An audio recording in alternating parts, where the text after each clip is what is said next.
A foundation of self-awareness is huge for all of us. When you're looking at developing your own self-awareness, and also with all this noise and the distractions we have in our scrolling society, um, if we don't have those self-awarenesses, we just get sucked in. We become sheep and we're following. And that's not what we were designed to do. We were meant to not follow and to be independent. Obviously, harmony in the universe is about like kindness and understanding and love and all these positive feelings and emotions. And that's what we need to be doing. But when we're stuck and we're looking at how our self-awareness needs to evolve, the easiest thing to do to cultivate your own self-awareness is spending time identifying what your core values are. And the interesting thing is, there's actually not a lot of statistics that we can go from for core values. It's a concept, it's a theory, if you will. However, there's a lot of proof that it works.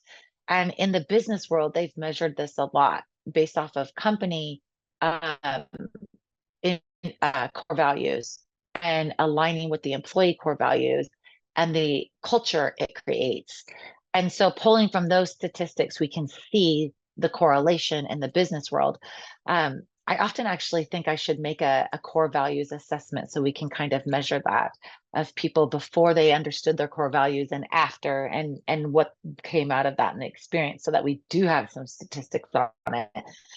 But the reality is our core values can range from 3 to 7. I always tell everyone to focus on the three. And as long as you focus on the three, the others actually just naturally come. And how you first start doing this is you just identify the things that mean the most to you. What makes you so happy, right? I love teaching. I love it. It makes me so happy. But why? Why do I love teaching? That would be what you would ask yourself, right? Why do I love XYZ? And then, oh, I love it because it's helping people. So my core value is helping people. No, keep digging. Why do you love helping people? Hmm. I love helping people because they can become free of societal constraints and be happy and bliss.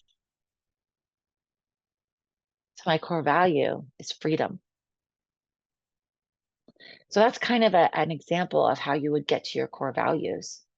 And I see it a lot, right? Someone was like, I love hiking. Great. Why do you love hiking? Oh, because it's quiet and it's grounding. Okay. But where's the core value in that? What's the actual value of it? And then as they continued and we asked these questions of why, the, the final common denominator was that to them, that was connecting with creation. And so creation was their core value, or God, or divine, whatever name you want to put on it. That was that was their core value and their number one core value, right? So identify your core value and don't just be flip about it. Like genuinely get yourself a cup of tea, meditate, sit down and start writing. Write all the different things that you love. Write all the different things that you value in life. What makes you happy and sing? What's just easy? What upsets you, right? Because that actually matters too. Like nothing upsets me more than watching somebody lose their freedom or give it away. And I see that a lot in society. Lots of us give away our freedom unknowingly. And how does that happen? Boundaries. Boundaries is another way of cultivating your self-awareness. You should always have a list and it evolves. And at some point, you kind of go, that's my set list. But you always have a list of boundaries. Everyone has them. We just ignore them. So if you sit there and you look at your boundaries and identify them, make a list again and start writing. Same practice, meditate, clear your mind, and then write, what are my boundaries? And then just start answering everything that comes to mind and write. No one's going to look at these papers in this book or the journal, whatever you're doing. So just write and get it out. When we write pen to paper, there's things that happen in our brain and with our energy. So when we're writing pen to paper, what is happening is we're bringing those thoughts and ideas into a physical world. And when we're bringing them into a physical world, a new vibration is created on that. And it's creating new memories and thoughts and patterns in our brain. And now it's in paper. So our eyes are seeing it and saying, this is real. This is real that I'm seeing this. And now that I'm seeing this, what am I going to do about it? So writing is huge for creating this awareness. You can type it on a computer too, and that's fine, but you will get more out of writing than you would from on the computer because of the different part of your brain that is triggered. Because believe it or not, it's triggering the creative part of our minds. Whereas when we're typing, we're still subconsciously thinking about the finger touching which key and making which letter. And so there's another layer between it. But when we're writing, it's more of a creative area of our brain. And so it's much healthier if you can write these things out. So write down your boundaries. Now, how to identify your boundaries is what upsets you, right? Just this is a perfect example. I think everyone can relate to this. Politics. Politics are designed to create a harmonious society that everyone is mostly agreeing with. And depending on the type of structure your political environment is, where you're at in the world, depends on how yours is created. But I'm going to use America. So we vote in people into office that are the best case scenario for the worst candidates, if that makes sense. So nobody is perfect, right? So we just kind of look and go, I can deal with this one more than I can deal with that one. And we have this sense of freedom by taking off our ballots and sending them in like we have a say. And when we're looking at this, it actually creates a division in society we've allowed to happen. It's no longer about, okay, this is our temporary leader. We're going to follow them and support them so that we can get these agenda items done, which is, the logical piece of it. Now it's a division of, I don't like them. I love them. And because we can't agree, we can't be associated anymore because there's a boundary in there. And instead of unpacking the boundary and dealing with it in an objective manner and helping each other see each other's sides, one or both blow up at each other and end a relationship. That's not the intent. That's not what politics were designed for. But they're very actively dividing us. That's a whole nother subject for another day. But that's a boundary, right?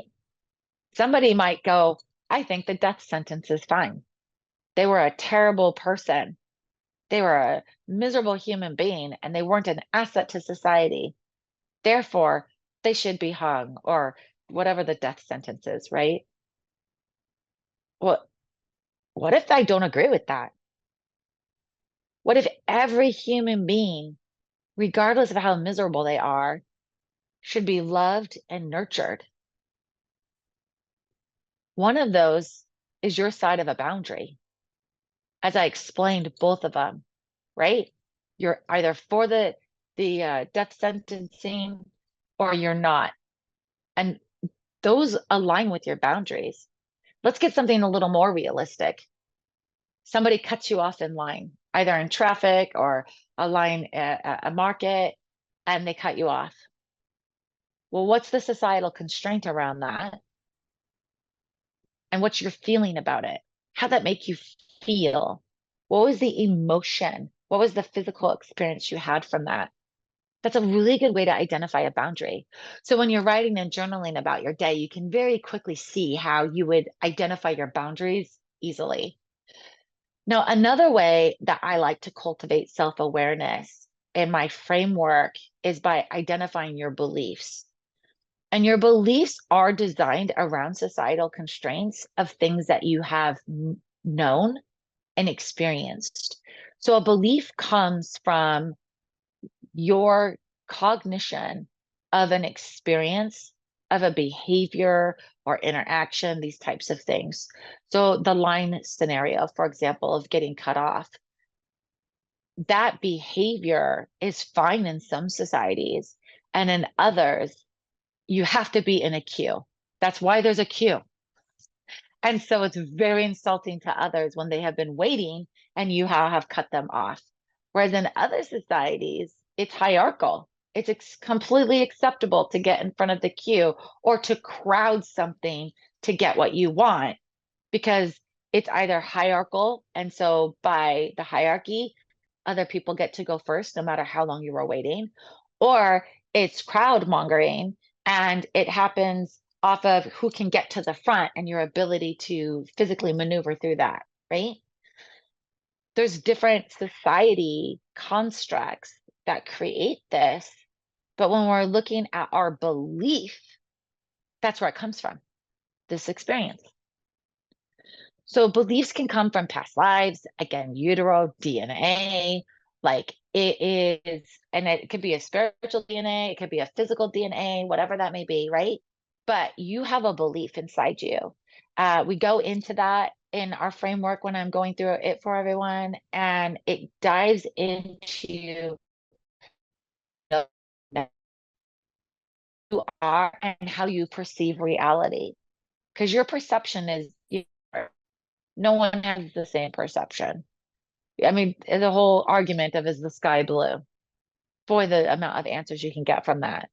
That's why when I create things, I always have other people look at it. I created something recently and I had my husband look at it and I said, "Hey, can you review this really quick? I want to make sure that this image I created was telling the full story of the talk I was giving." And he was like, "It's great, except I can't see these colors because of the way that they were contrasting on the graphic." And I was like, "Okay." And then he pointed out, like, someone might be colorblind and not be able to see the words on that at all. And I was like, yep, good point." And so I went in and I changed it. And he was like, "Yep, that's better." And then, I called up someone I knew who was colorblind and I was like, "Can you look at this?" And they're like, "Yeah, I can see it." And I was like, "Okay, great." But perception is everyone's uniqueness. So when you're looking at your self-awareness, you have to identify those core values. You have to identify your boundaries. You have to identify your beliefs. And we go through these exercises of like neurohacking, which I share in some other videos of how to do that. But when you're going through and doing neurohacking and you've got this foundation in place, that's how you can just cultivate that self-awareness to even do the neurohacking, right? And when you have self-awareness, you're empowered. It's very powerful and freeing to know your core, not the beliefs somebody else impressed on you through societal constraints, and not the core values someone else has told you to have, or the boundaries that are acceptable in different societies. You develop your own because you have self-awareness. And then you can live by your own truth. And that awareness alone makes it so that you actually have empathy or sympathy for others. It's a natural phenomenon. You start to look at things differently. You start to look at people's actions differently, their behaviors. You just sit and can just cognize them of that must be a boundary for them, or they must be lost and stuck right now, or this isn't normal behavior. Maybe I can help them. I remember being similar. There's all these different things that happen, and empathy and sympathy bloom from it.